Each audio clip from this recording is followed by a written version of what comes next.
বিশ্বনবীর স্ত্রী আম্মা জান আয়েশা তিনি পরিষ্কার করে বললেন, স্বামী জান, আমি পৃথিবীর কোনো সমস্যা নিয়ে কাঁদিনি।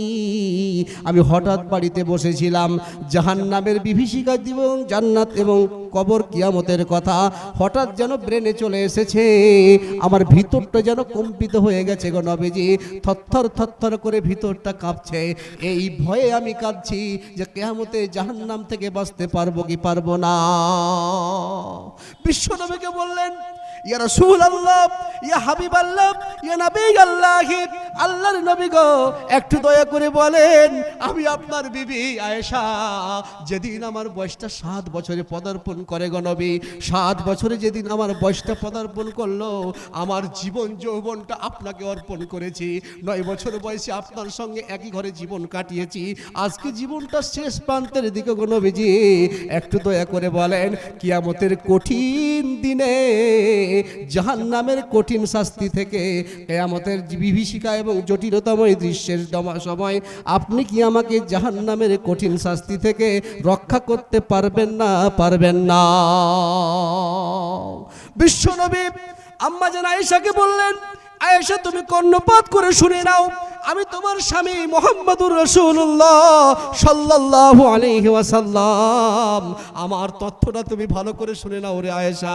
কিয়ামত এত কঠিন এবং জটিল দিন রে আয়েশা, যেদিন এইভাবে কিয়ামতের দিন, এটা হচ্ছে ডান হাত আর এটা হচ্ছে বাম হাত রে আয়েশা।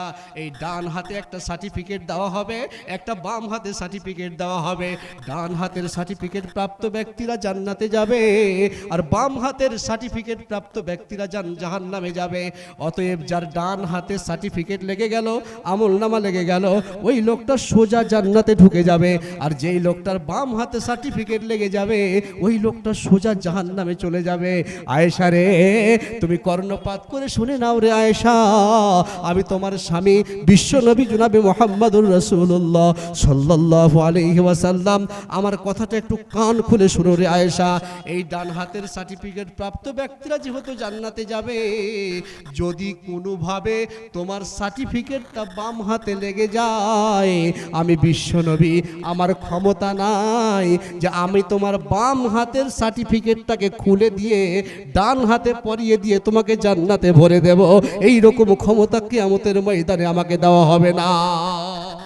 আম্মা জান আয়েশা নবীজির দিকে ফ্যালফ্যাল করে তাকিয়ে আছেন। বিশ্বনবী বিভীষিকা এবং জটিলতাময় দৃশ্যের কথা, কিয়ামতের দিনের কঠিন দৃশ্যের কথা বিশ্বনবী আলোচনা করছেন। আম্মা জান আয়েশা এইভাবে নবীজির দিকে অ্যাটেনশন দিয়ে মনোযোগ দিয়ে তাকিয়ে আছেন। আল্লাহ রাসূল বললেন, আয়েশা রে, নাম্বার টু আয়েশা, দ্বিতীয় নম্বর শুনে নাও, কিয়ামতের ময়দানে এইভাবে দুটো দাঁড়ি পাল্লা দাঁড় করা হবে রে আয়েশা। এটা নেকির পাল্লা, এটা পাপের পাল্লা রে আয়েশা। যদি নেকির পাল্লাটা ঝুঁকে যায়, পাপের পাল্লাটা হালকা হয়ে যায়, তুমি জেনে নাও যে জান্নাত তোমার শিওর হয়ে গেল, কনফার্ম হয়ে গেল। কিন্তু যদি রে আয়েশা কোনো ক্রমে নেকির পাল্লাটা হালকা হয়ে পাপের পাল্লাটা ভারী হয়ে যায়, আমি বিশ্বনবী, আমার ক্ষমতা নাই যে নেকির পাল্লাটাকে বসিয়ে দিয়ে পাপের পাল্লাটাকে চেড়ে উঠিয়ে দিয়ে তোমাকে জান্নাতে ভরে দেব। এই রকম ক্ষমতা কিয়ামতের ময়দানে দেওয়া হবে না। আম্মা জান আয়েশাকে বিশ্বনবী বললেন, আয়েশা আর একটা তথ্য শুনে নাও রে আয়েশা। আর একটা তথ্য কি? পুলসাতের ওপর রাস্তা দিয়ে জান্নাতে যাওয়ার পূর্বে সকলকে পার হতে হবে। অতএব পুলসাত পার হতে গিয়ে ওই জায়গায় লোহার বংশীগুলো রয়েছে, একটা বংশী যদি তোমার শরীরে গেঁথে যায়, আমি বিশ্বনবী পুলসাতের ওপরে চড়ে বংশীগুলোকে খুলে দিয়ে তোমাকে পুলসাত অনায়াসে পার করে দেব। এইরকম ক্ষমতা কিয়ামতের ময়দানে থাকবে না। অতএব আয়েশা রে, কিয়ামতের কঠিন দিনের আয়েশা, তোমাকে আমলের বুনিয়াদে দাঁড়িয়ে থাকতে হবে, অন্যথায় অন্য কোনো কাজ করে কারো দোহাই দিয়ে জান্নাত লাভ করা সম্ভব হবে না। কত পাপ পৃথিবীতে আমরা করছি। নবীজি যদি তার স্ত্রীকে কনসলেভে সান্ত্বনা দেওয়ার সম্ভাবনাও দিলেন না, তাকে সম্ভাব্যপর জায়গাও নিয়ে আসতে পারলেন না যে তুমি শান্ত হও, তোমাকে জান্নাতে ভরে দেব আমি, সম্ভব হলো না। আমি আপনি যে আমল করছি, সেই আমল দিয়ে কি জান্নাত সম্ভব হবে মনে হচ্ছে? একটু জীবনে ভেবে দেখিয়েন তো ভাই, একটু ভাবেন তো। যে সম্ভব কি সম্ভব নয়।